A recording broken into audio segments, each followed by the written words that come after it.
guessing got to do that, which, let me just say, through 2 games does not look like an accurate assessment.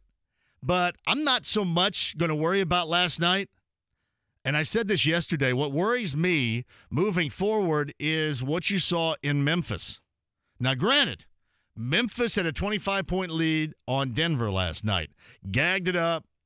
And then Kyle Anderson, I don't know if you saw the end of that game last night in Memphis, had like 3 opportunities, hit the final one over the backboard, falling out of bounds. Unfortunately, he stepped on the inline. I mean, it was an incredible sequence. He missed 2 incredibly easy shots and then faded away behind the backboard, Larry Bird style, from the corner to see it go in, only to have put a heel on the inbounds line.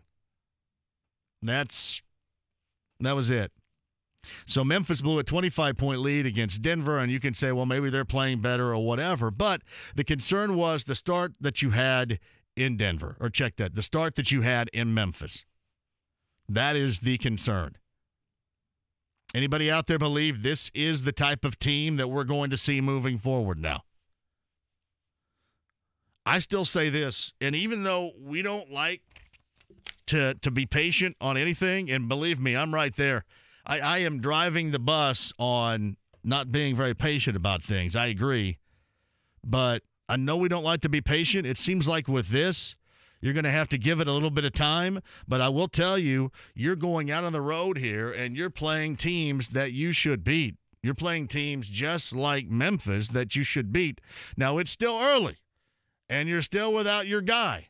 But at some point, videos and T-shirts and celebrations and cards and all that has to go away. I'm assuming that the rest of these guys don't want to be tagged with, well, we're only good without Vic. 7-4, it seemed like that they felt really good, right? Really good about what they had accomplished this season compared to last year going 0-for without him. It seemed like they felt really good about it. I can't, having these guys on the show, interviewing them, I cannot imagine they want to be tagged with, well, this is just kind of what we are. We're really not any good without Vic. Going to hang on and get in the postseason, but that's about it. And so at some point here, and especially against teams like they'll see on Wednesday night in the Washington Wizards, they're going to have to get something going. You're going to have to leave some of this behind. Hey, granted, nobody puts the bar up to where we once had it. I mean, that'd be silly. We've talked about that. But I don't think it's out of the realm of belief that they should be better than certainly what we saw on Saturday and closer than what we saw last night. I know that it's a bad match, whatever, but 30? Man, come on. I expect more. I would expect that you also expect more, while also understanding that they're trying to find who's going to fit where. I mean, hell, you got one game with Tyreek Evans in the starting lineup, and he's got a sore lower back.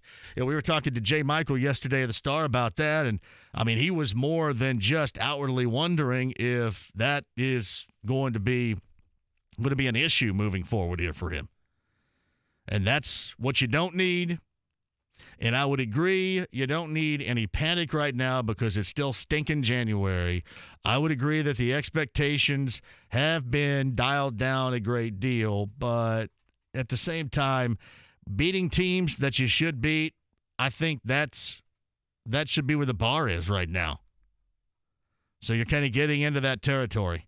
And I was disappointed even in that first game without him on Saturday at Memphis. Memphis had lost, 7, 8 consecutive?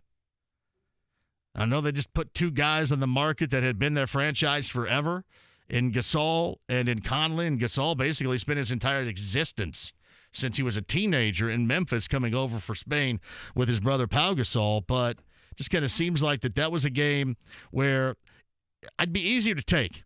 It'd be easier to take last night had they done something a little bit more on Saturday.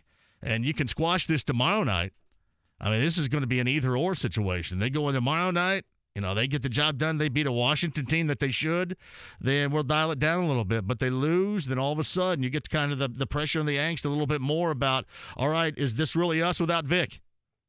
Now, again, I would agree. I contend last night that you could have had Vic 1 and Vic 2 out there, and you probably still would not have beaten that Golden State team. Concede that. But I did last week, and talking about this on Thursday after the injury, and I do right now expect more out of this group. And I think you should as well. 2 games in. And we'll see where this goes from here because they got road games coming up, yet they are winnable road games, which we shall discuss. Washington, Orlando, Miami, and who knows what the hell New Orleans is looking like right now. I mean, with that stuff, I mean, I guess you got to go through it, right? And you're going to have Anthony Davis going to end up pushing his way to L.A. I'm telling you. I think L.A. is going to end up taking Alonzo Ball and Brandon Ingram. Check that. Giving up Alonzo Ball, Brandon Ingram, Kyle Kuzma, and a number 1 for Anthony Davis. I'd do that all day long. Be like a gift to New Orleans. That is still a tough spot because you know that Boston, you get into the offseason, Boston's going to be looming here, right? And then Boston's going to throw picks, and then Boston's going to throw players, and then Boston's going to throw outlandish rumors about what really is going on behind the scenes that really isn't. So you're going to let Boston muddy up the water a little bit if you're LA. I don't know if you're LA if you want to do that. I mean, obviously he wants to go there. I about puked this morning when I turned on ESPN and it said LeBron and the brow or whatever. Seriously. Makes you want to vomit. I want to discuss some Pacers with you at 239-1070. Email address JMV at 1070thefan.com. 0-2 without Vic since he went down with a season-ending injury. 7-6 overall without Vic this season. Certainly something we're going to keep track. And listen, I like great basketball. I love great offensive basketball. I love great shooters. I just don't like seeing the home team take a 30-point beatdown. I don't. It's okay to say, oh, that's all right because they're really good, but on that. Sorry. Screw that noise. I saw those post-game interviews. You can't tell me that those guys were, well, you know, it was Golden State, and, well, it is only game 2 without Vic. I mean, there's no way they felt that way. Now it's just going to be time to show it. It is. Mark Glowinski. So we had this conversation yesterday with Rick Venturi, and Rick Venturi said, hey, you know, maybe they should look a little bit at right tackle, maybe think about moving Braden Smith back on the inside at right guard. Clearly, in this case, Chris Ballard thought we have what we need moving forward. Glowinski gets a longer-term deal. That was signed earlier today, so he is the right guard of the future. And the offensive line looks to be good. Stay away from injury. The only thing they didn't keep is the coach. Right? The only thing you're not going to keep is the coach, I guess. And we shall see how that goes down, if it does go down. Like Mike Wells had an article at ESPN.com, and I said, am I going to hold my breath about a wide receiver? No, surely not. At some point, yes. At some point, yes. I like my man Doug Shepard putting together a deal for Anthony Davis. Hey, the problem is he'd be here for like 5 seconds. Right? 5 seconds. That's awesome. Yeah, I said this a little bit earlier. I loved e-learning days. That's what, school days? So I missed a ton of school back in the day because anytime where I grew up in Greene County, anytime a snowflake fell, we'd be out of school. And no, the bus can't get up your road if a snowflake falls. We're all screwed. So now they call them e-learning days. I mean, I wasn't about to e-learn anything. That's a damn good thing we didn't have e-learning days back then. I wasn't about to e-learn anything. Sorry. I'm going to go outside and have some fun. I'm not e-learning. E-learning. What is e-learning? Is e-learning now like playing Fortnite on Xbox One, Tony? Tony Cobb writes this, can Edmund Sumner shoot? Because last night it didn't really look like it. I saw Miles Turner kind of pick him up on Twitter after the game saying, hey, this guy's going to be really good. But he couldn't hit the side of a damn barn last night. But again, it's me. I got to be careful because I am Mr. Lack of Patience, right? And I think you do have to have some patience. I understand there's no blowing smoke up anybody's rear end. I think that patience is necessary here.